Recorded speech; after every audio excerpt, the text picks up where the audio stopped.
आम आदमी पार्टी का पाटन विधानसभा में प्रथम उद्घोष। आज आम आदमी पार्टी के जिला अध्यक्ष विजय मोहन पल्हा एवं अन्य कार्यकर्ताओं द्वारा पाटन विधानसभा के कटकी क्षेत्र में बड़ी रैली का आयोजन किया गया। रैली में बड़ी संख्या में आम आदमी पार्टी के कार्यकर्ता शामिल हुए। पाटन विधानसभा में मुख्य रूप से दो ही पार्टी हमेशा से दिखती आई है, भारतीय जनता पार्टी और कांग्रेस पार्टी, लेकिन इस विधानसभा चुनाव में आम आदमी पार्टी का उद्घोष चुनाव में क्या हलचल करेगा, ये देखने वाली बात होगी। फिलहाल आम आदमी पार्टी के जिला अध्यक्ष विजय मोहन पल्हा द्वारा बताया गया कि कटकी रैली के पश्चात वो सभी लोग कार्यकर्ताओं के साथ बांदकपुर में स्थित सुप्रसिद्ध भगवान शिव जी के मंदिर में दर्शन के लिए जाएंगे। पाटन से विवेक तिवारी की रिपोर्ट। जी बताएं, आज यात्रा का मकसद क्या रहा है आपका? देखिए, जैसा कि सर्वव्यापी आप सभी को विदित है कि पिछले इतने वर्षों से लगातार जो सत्ताधारी दल हैं उनके तमाम आश्वासनों के बाद भी जनता जो मूलभूत सुविधाएं जो हैं उनसे वंचित है। आज बच्चों का भविष्य, ना शिक्षा का स्तर अच्छा है, ना रोज़गार मिल पा रहा है। चिकित्सालयों में आप हालत देखेंगे तो 8-8 वर्ष की बच्चियां खुद बोतलें लेके चढ़वा रही हैं। ऐसी तमाम समस्याएं जो हमारी क्षेत्रीय समस्याएं हैं, उन सभी से जो परेशान लोग थे और परिवर्तन चाह रहे थे, माननीय अरविंद केजरीवाल जी की विचारधारा से प्रेरित होकर हमारे सभी साथियों ने एकत्र होकर हम सभी ने निर्णय लिया कि हम सभी इन दलों का बहिष्कार करते हुए आम आदमी पार्टी के साथ कंधे से कंधा मिलाकर चलेंगे और आम आदमी पार्टी और माननीय अरविंद केजरीवाल जी के नेतृत्व में आने वाला 2023 का जो विधानसभा चुनाव है उसको लड़ेंगे भी, जीतेंगे भी और परिवर्तन भी लाएंगे। शिक्षा, स्वास्थ्य और रोजगार का जो स्तर है उसको हम एक ऐसे स्थान पर ले जाना चाहते हैं जहां बच्चों के स्वर्णिम भविष्य का निर्माण हो सके। एक नए प्लेटफॉर्म हम आने वाली पीढ़ी को दे सकें, हमारे बुजुर्गों को सहूलियत मिल सके, महिलाओं को सुरक्षा मिल सके, रोजगार के लिए जो वंचित लोग बैठे हैं उनको रोजगार उपलब्ध हो सके। सहज समस्याएं हमारी रोड है, बिजली है, पानी है, इनका हम हल निकाल सकें, जो एक जनप्रतिनिधि का कर्तव्य होता है। मगर क्षेत्रीय जनप्रतिनिधि चुनाव जीतने के बाद में इन मूलभूत समस्याओं को भूल जाते हैं और जनता की तरफ बिल्कुल भी नहीं देखते। इन उद्देश्यों की पूर्ति के लिए एक संकल्प लेकर हम सभी निकले हैं कि 2023 का जो विधानसभा चुनाव हो उसमें हमें लड़ना भी है और जीतना भी है, क्योंकि कल से हम इसका एक औपचारिक आगाज़ करने जा रहे हैं। तो जैसी हमारी परंपरा है, जैसी हमारी ग्रामीण की व्यवस्था है, श्रावण मास चल रहा है, हम सभी पदाधिकारियों ने मिलकर निर्णय लिया कि हम सभी जाकर बांदकपुर धाम में भगवान भोलेनाथ का आशीर्वाद प्रदान करेंगे, आशीर्वाद मांगेंगे। उनसे आशीर्वाद मिलने के बाद में कल से हम अपने क्षेत्र में इस कार्यक्रम की शुरुआत करेंगे, जो 2023 के अंत में होने वाले विधानसभा चुनाव में हमारा विजयी आगाज होगा। लोगों के बीच किन बातों को लेकर आप जाएंगे अपनी इस यात्रा में? देखिए, आम आदमी पार्टी आम लोगों की पार्टी है और हमारी जो पार्टी है वो आम समस्याओं पर ही आधारित है। जो एक आम व्यक्ति होता है, कभी कोई आम व्यक्ति आपसे शीश महल नहीं मांगता, बड़ी गाड़ियाँ नहीं मांगता है, लग्जरी व्यवस्थाएं नहीं मांगता है। उसकी एक ही व्यवस्था होती है कि हम क्षेत्रीय लोग हैं, अगर हम अपने रोज़गार के लिए 10 किलोमीटर जा रहे हैं तो कम से कम आवागमन के लिए रोड हमारी इतनी ठीक हो कि हम सहज रूप से जा सकें वहाँ पे।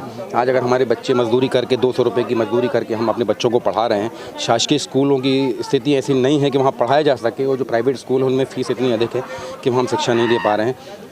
निष्कर्ष निकल रहा है कि मजदूर का बेटा अगली पीढ़ी में मजदूरी कर रहा है। नहीं, ये गलत है। हम लोग चाहते हैं एक मजदूर का बेटा IAS बने, IPS बने। माननीय अरविंद केजरीवाल जी की पार्टी में जो हमारे मध्य प्रदेश के सह प्रभारी प्रवीण देशमुख जी, मुझे फ़ख्र होता है ऐसे व्यक्ति को अपना नेता कहने में, जो एक विधायक है तीसरी बार का और जिनके पिता आज भी भोपाल में पंचर की दुकान लगाते। एक पंचर वाले ने अपने लड़के को उस स्तर तक पहुँचाया, JNU तक भेजा, जहाँ से माननीय अरविंद केजरीवाल जी ने उसको परख कर और चुनाव मैदान में उतारा। आज वो तीसरी बार के विधायक और जनसेवा के लिए 24 घंटे तत्पर रहते हैं। हम चाहते हैं हमारे क्षेत्र से ऐसे युवा आगे आएँ, जनसेवा के माध्यम बढ़ें, जन समस्याओं को सुलझाने के लिए एक माला जो हमने बनाई है उसके मोती के रूप में समाहित होकर और हम सभी संकल्प को आगे ले जाएं और सफलता पाएं। तो भाजपा विधायक लगातार इलाके के विकास की बात कहती हैं, क्या लगता है आपको कि न्याय किया है उन्होंने इस दौरान? देखिए, मुझे ऐसा लगता है भारतीय जनता पार्टी की जो सरकार है उसको उसकी गिनतियां समझाना या बताना मतलब सूरज को दिया दिखाना है। जिस तरीके से आप देख रहे हैं कि लोकतंत्र द्वारा स्थापित व्यवस्थाएं, उन व्यवस्थाओं को तक छिन्न भिन्न करने का काम अगर किसी ने किया है तो वो है भारतीय जनता पार्टी। यदि धर्म के नाम पर जनता को आपस में लड़ाने का काम किसी ने किया है तो वो है भारतीय जनता पार्टी। सन 2003 में मध्य प्रदेश में 20,000 करोड़ का जो कर्जा था, आज 3,85,000 करोड़ मूल धन ब्याज, ये अगर किसी ने पहुंचाया है तो ये है शिवराज सिंह जी की सरकार, भारतीय जनता पार्टी की सरकार। कि कोरोना काल में जनता के नाम पर वर्ल्ड बैंक से 2,000 करोड़ का लोन लेकर तत्काल 72 करोड़ के प्लेन लेने वाली सरकार अगर कोई है तो वो है शिवराज सिंह चौहान।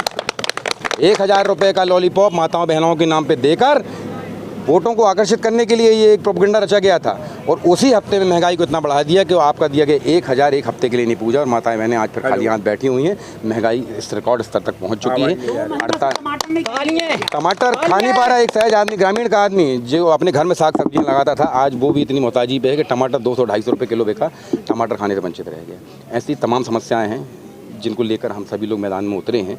भारतीय जनता पार्टी सिर्फ चीता और फीता की सरकार है। जैसा मैंने पूर्व में भी कहा कि 150 करोड़ रुपए खर्चा कर चीता लाएंगे, हज़ारों करोड़ खर्च कर उनकी व्यवस्थाएं करेंगे और चीते मर जाएंगे, पैसा पानी में गया। उसके बाद 4 साल घर में बैठेंगे, लग्जरी व्यवस्थाएं देखेंगे और घूमेंगे, 5वीं साल में आकर फीते काटने लगेंगे, उद्घाटन करने लगेंगे, तो चीता और फीता की सरकार हो गई। सिर्फ वो फीते काटने का काम नहीं होता। ये क्षेत्रीय समस्याएँ हैं, आप जन जन से इस संबंध में जानकारी ले सकते हैं, क्षेत्र में भ्रमण कर सकते हैं, सर्वे करवा सकते हैं। आम जन बहुत अधिक परेशान है। आंगनवाड़ी केंद्रों की व्यवस्था है कि 8 बाई 10 के कमरों में 90 बच्चों की व्यवस्थाएं बनी हैं, नीचे से गिट्टियां निकली हुई हैं, छपाई नहीं है, छत गिरने की स्थिति में छोटी छोटी बच्चियां मलमूत्र त्याग के लिए भी, लघुशंका के लिए भी खुले मैदान में जा रही हैं। आज ये अपने आप को मामा कहते हैं। क्या इनके घर में इनकी माताएं बहनें खुले में शौच के लिए जाती हैं? तो फिर जिनको आपने यहाँ पर माताएं बहनें अपनी बनाया है, जिनके आप मामा होने का दावा करते हैं, क्यों वो इतना मजबूर हैं कि आज आपके राज्य में उनको खुले में शौच प्रक्रिया के लिए जाना पड़ता है? ये भारतीय जनता पार्टी का शासन है और ये ऐसा नहीं कि उनको अवसर नहीं मिला है। लगातार 3 कार्यकाल पूर्ण करने के बाद में 4थे कार्यकाल में भी आप काम कर रहे हैं, लेकिन आपने अभी तक इस दृष्टि से कोई ऐसा काम नहीं किया कि आम जन को हमारी सहूलियत हो, हमारे बच्चों को रोजगार मिले, उनको अच्छी शिक्षा मिले, हमारे बुजुर्गवार इस चिंता में न रहें कि यदि अचानक मुझे कुछ हो जाए तो पता नहीं 1 घंटे के सफ़र के बाद में मुझे जबलपुर तक पहुँचाने के लिए व्यवस्था मिलती नहीं मिलती। वो बोले कि हाँ, मेरे अपने गांव में ऐसी क्लिनिक है, मेरा प्राथमिक उपचार हो सकता है। देखा 2 दिन पूर्व भी आपके बेलखाड़ू नगर में एक दुर्घटना हुई थी, जिसमें मैं खुद वहां खड़ा होकर मैंने 108 एम्बुलेंस को फ़ोन किया था, जहां पर शासकीय चिकित्सालय आपका खुद बेलखाड़ू में उपलब्ध है। उसके बाद में वहाँ ऑपरेटर ने कहा कि आधा घंटे से पहले गाड़ी नहीं आ पाएगी। परिवार के लोगों की मदद से हम सभी ने उसको चिकित्सालय पहुँचाया, तब उनकी जान बची, जहाँ की नगर में ही उनका चिकित्सालय था। और 12 बजे तक डिलीवरी वाली महिलाओं को उनके घर छोड़ने के बाद में ये सारे जितने भी 108 एम्बुलेंस सेवा वाले ठेकेदार हैं, प्राइवेट ठेकेदार, ये फर्जी ID और फर्जी पर्चियाँ लेकर निजी कार्यों से अपने घूमने निकल जाते हैं। जनसेवा किसी को ध्यान नहीं है। यहाँ ठेकेदार को पैसा पैदा करवाया जा रहा है, नेताओं को पैसा पैदा करवाया जा रहा है।